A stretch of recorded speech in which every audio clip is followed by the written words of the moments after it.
Chào tất cả các bạn nha. Hôm nay mình có dịch lên rừng. Đấy, có dịch lên rừng nên là mình có đi hôm nay là chủ yếu là mình đi sửa nước, sửa ống nước này. Đấy, sửa rất là đây có rất là nhiều ống nước. Hôm nay là mình chủ động đi sửa ống nước để mai làm ruộng. Và đến đây thì mình có gặp một vị cây thuốc. Đây là một vị cây thuốc quý nhé các bạn nhé. Đó. Các bạn xem cái hoa này cũng rất là đẹp. Cái hoa này có râu đấy. Đó, rất là đẹp. Đây cái lá này. Các bạn thấy đó. Đây một loại vị thuốc nhá. Có thể là bạn nào mà bị nhức thì lấy cái này đắp vào nhá. Cũng rất là hay. Đây là một vị thuốc cũng rất là hay nha. Đấy.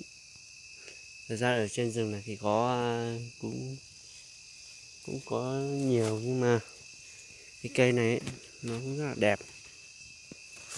Đây ở dưới này cũng có một cây này. Cây này này, đó. Đấy. Và cây này thì có lá này. Ở dưới này ấy, có cái củ. Dưới này có cái củ nha. Bạn nào mà hay bị nhức thì lấy củ về đập nát nó là ủ cho nó nóng lên, ủ trong bếp lửa ấy, cho nó nóng lên, đắp vào cái vết nhức đấy, vết thương đấy, cho nó 1-2 lần sau nó mới khỏi. Đây, cây nhớ rằng cho cái tiếp con gì nó cũng tốt cho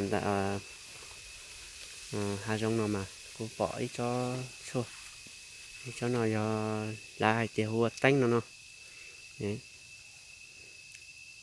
tánh nào mà cho nó cứ là si dùng xua từ cái liền này mót trừ tê lộ mà này mót cho là sứ của mót trong mò sứ cho là khử trâu để tí là si dùng thế nào đấy. Cũng hai chỉ khó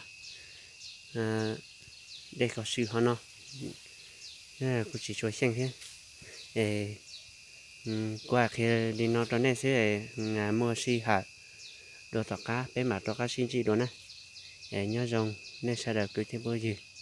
Vâng, và xin chào tất cả các bạn nhé. Mình hôm nay mình đi làm chủ yếu là ống nước cho nên là mình chỉ nói đến đây thôi, cho nên là hôm nào rảnh thì mình hẹn gặp lại những cái video sau nhé các bạn nhé. Tạm biệt các bạn.